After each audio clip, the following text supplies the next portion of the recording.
जय श्री कृष्णा, जय श्री राधे।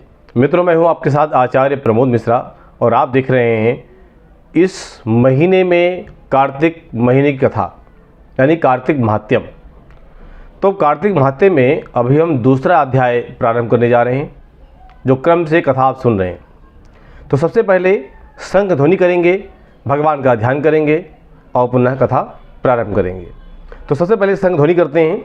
आप सभी लोग सावधान होकर के भगवान का ध्यान करें।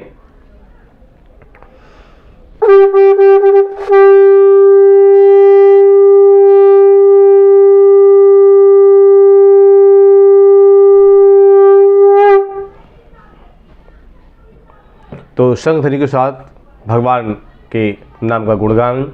श्रीमन्नारायण नारायण नारायण, श्रीमन नारायण नारायण नारायण, भजमन नारायण नारायण नारायण, भजमन नारायण नारायण नारायण, श्रीमन नारायण नारायण नारायण। नारायण भगवान के नाम के गुणगान के साथ प्रारंभ करते हैं कार्तिक महात्म्य की द्वितीय अध्याय की कथा।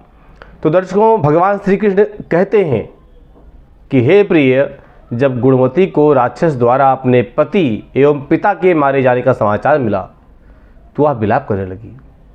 कहती है, हे नाथ, हे पिता, मुझको त्याग कर तुम कहाँ चले गए? मैं अकेली स्त्री तुम्हारे बिना अब क्या करूं? अब मेरे भोजन वस्त्र आदि की व्यवस्था कौन करेगा? घर में प्रेम पूर्वक मेरा पालन पोषण कौन करेगा? मैं कुछ भी नहीं कर सकती। मुझ विधवा की कौन रक्षा करेगा? मैं कहाँ जाऊं? मेरे पास तो अब कोई ठिकाना भी नहीं रहा। इस प्रकार विलाप करते हुए गुणवती चक्कर खाकर धरती पर गिर पड़ी और बेहोश हो गई, अचेत हो गई। बहुत देर बाद जब उसे चेतना आई यानी होश आया तो वह पहले की ही भांति करुण विलाप करते हुए शोक सागर में डूब गई। कुछ समय के पश्चात जब वह संभली तो उसे ध्यान आया कि पिता और पति की मृत्यु के बाद मुझे उनकी क्रिया करनी चाहिए जिससे उनकी गति हो सके। इसलिए उसने अपने घर का सारा सामान बेच दिया और उससे प्राप्त धन से उसने अपने पिता एवं पति का श्राद्ध आदि अंत्येष्टि कर्म किया। पश्चात वह उसी नगर में रहते हुए आठों पहर भगवान विष्णु की भक्ति करने लगी। उसने मृत्यु पर्यंत तक नियम पूर्वक सभी एकादशियों का व्रत किया और कार्तिक महीने में उपवास एवं व्रत भी किए। भगवान कहते हैं कि हे प्रिय, एकादशी और कार्तिक व्रत मुझे बहुत ही प्रिय है। कहते हैं इनसे मुक्ति, भुक्ति, पुत्र तथा संपत्ति प्राप्त होती है।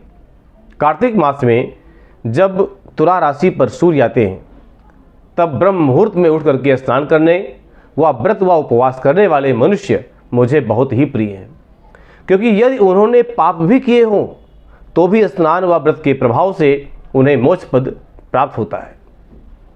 कार्तिक में स्नान, जागरण, दीपदान और तुलसी के पौधे की रक्षा करने वाले मनुष्य साक्षात भगवान विष्णु के समान हैं। ऐसा कौन कहता है? ऐसा भगवान श्री कृष्ण कहते हैं। कार्तिक मास में मंदिर में झाड़ू लगाने वाले, स्वास्तिक बनाने वाले तथा भगवान विष्णु की पूजा करने वाले मनुष्य जन्म मरण के चक्र से छुटकारा पा जाते हैं।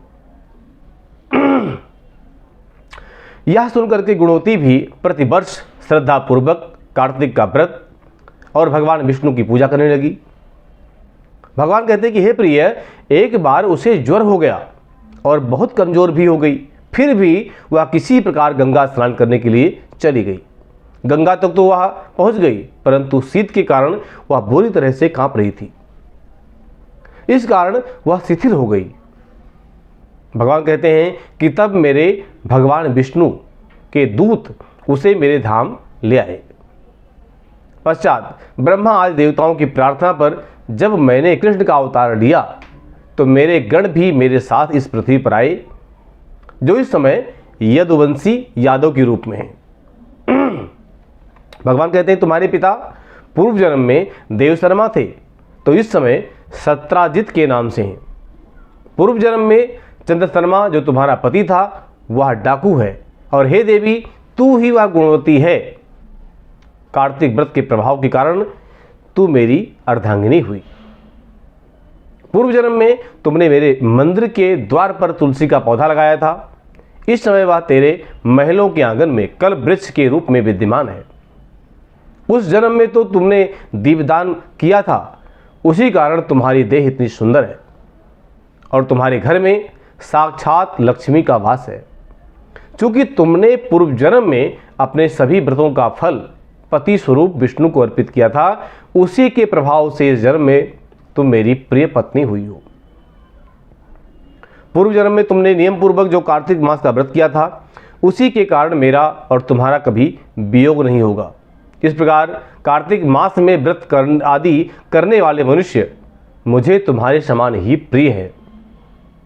दूसरे, जब तब यज्ञ दान आदि करने से प्राप्त फल कार्तिक मास में किए गए व्रत के फल से बहुत थोड़ा होता है, अर्थात कार्तिक मास में व्रतों का 16वां भाग भी नहीं होता।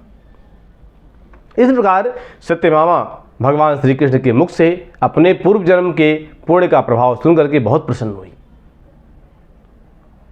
इस तरह से इस अध्याय में भगवान ने सत्यभामा माँ को, देवी को ज्ञान दिया, बताया। तो दर्शकों, इस तरह से इस अध्याय कथा यहीं संपन्न होती है। और जैसा कि आप सभी वैष्णव भक्त हैं, कृष्ण भक्त हैं, नारायण भक्त हैं, कार्तिक महात्म्य कथा सुन रहे हैं, तो आप सभी से निवेदन है कि इसको अपने ग्रुप में, अपने व्हाट्सएप ग्रुप में, सोशल मीडिया पर आप इसको ज़रूर शेयर करें, जिससे इस कथा का लाभ आपके सभी मित्रगण भी प्राप्त कर सकें। कथा आपको अच्छी लगती है, आध्यात्मिक लगती है, शिक्षाप्रद लगती है, तो आप इसको शेयर करें, लाइक करें। और ये कथा बराबर निरंतर मैं फेसबुक पर और इंस्टा पर भी डाल रहा हूँ, आप वहाँ भी देखें, जो भी इंस्टा से जुड़े लोग हैं वहाँ भी देखें। बहुत बहुत धन्यवाद। जय श्री कृष्णा, जय श्री राधे।